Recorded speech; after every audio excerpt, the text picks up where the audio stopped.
Under water metro. செம்ம இன்ட்ரெஸ்டிங்கான news இல்லைங்க இது. இந்த நியூஸை பற்றி தான் இன்னைக்கு நம்ம டீட்டெயிலாக பார்க்க போகிறோம் வாங்க.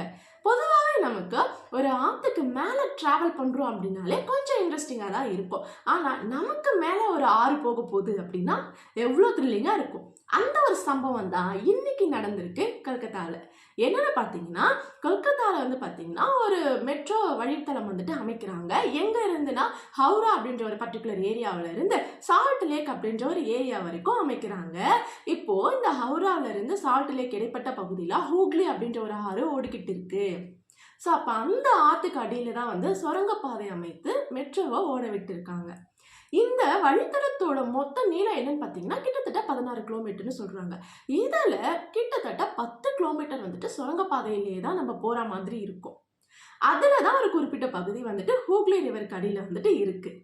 அந்த ஹூக்லி ரிவர் அப்போ அந்த ட்ரெயின் எவ்வளோ நேரத்தில் கிராஸ் பண்ணுது அப்படின்னா 45 செகண்ட்ஸில் எவ்வளோ தூரம் அப்படின்னு பார்த்தீங்கன்னா 520 மீட்டர் கிட்டத்தட்ட சொல்கிறாங்க. இப்போ 520 மீட்டரை 45 செகண்ட்ஸில் அந்த ட்ரெயின் கிராஸ் ஆகுது. இப்போது நம்ம அந்த ஹூக்லி ரிவருக்கு கீழே இருக்கும் அப்படிங்கிறது எப்படி தெரிஞ்சுக்கலாம்னா, ஹூக்லி ரிவர் ஸ்டார்ட் ஆகும்போது ஒரு ப்ளூ கலர் லைட் எரிய விடுறாங்க. அந்த ரிவரை நம்ம கிராஸ் பண்ணிட்டோம் அப்படின்னா அந்த லைட் ஆஃப் ஆகுது.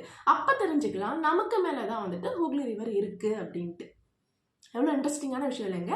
இப்போது அந்த ஹூக்லி ரிவருக்கு கீழே நம்ம எவ்வளோ தூரத்தில் இருப்போம் அப்படின்னு பார்த்தீங்கன்னா 30 மீட்டர் ஆழத்தில் அந்த சுரங்கப்பாதை இருக்குது. அதுக்குள்ளார ட்ரெயின் போய்கிட்டு இருக்குது. அப்போது 30 மீட்டருக்கு மேலே பார்த்தீங்கன்னா அந்த ரிவர் இருக்குது அப்படின்னு சொல்லலாம். இந்த ஒரு பர்டிகுலர் ட்ரெயினை இன்னைக்கு நம்மளோட பிஎம் பொதுமக்களோட சேவைக்காக ஃபுல்லாக லான்ச் பண்ணிட்டாங்க. இதுக்கு மேலே நம்மளும் அந்த ட்ரெயினில் ட்ராவல் பண்ணலாம் அப்படின்னு சொல்லியிருக்காங்க. சரி, இப்போ இந்த ட்ரெயினில் எவ்வளோ டிக்கெட் இருக்கும்னு நீங்கள் நினைக்கிறீங்க? அது இந்த கிலோமீட்டரை பேஸ் பண்ணின்னு சொல்கிறாங்க. ஃபஸ்ட்டு ஒரு 2 கிலோமீட்டர்ஸ்க்கு ஜஸ்ட் 5 ருபீஸ் தாங்க. 5 ரூபா கொடுத்தாங்கன்னா அந்த ஃபஸ்ட்டு ஒரு ஸ்டேஷனில் போகலாம். அடுத்தடுத்த ஸ்டேஷனுக்கு அப்படியே 5, 10, 15 அப்படின்ட்டு போயிட்டுருக்கு. இல்லை நான் மந்த்லி பேக் எடுத்துப்போம் அப்படின்னா பார்த்தீங்கன்னா 180 ருபீஸ்லேருந்து 1500 வரைக்கும் இருக்குது அப்படின்னு சொல்கிறாங்க. ஸோ எஸ் இது ஓகே தான் இல்லைங்களா? அப்போ கண்டிப்பாக நம்மள ஒரு நாள் கல்கத்தா போகிறோம், அண்டர் வாட்டர் ட்ரெயினில் மெட்ரோவில் ட்ராவல் பண்ண போகிறோம். இது மாதிரி உங்களுக்கு இன்ட்ரெஸ்டிங்கான நியூஸ் வேணும்னா நம்ம சேனலை சப்ஸ்கிரைப் பண்ணுங்கள்.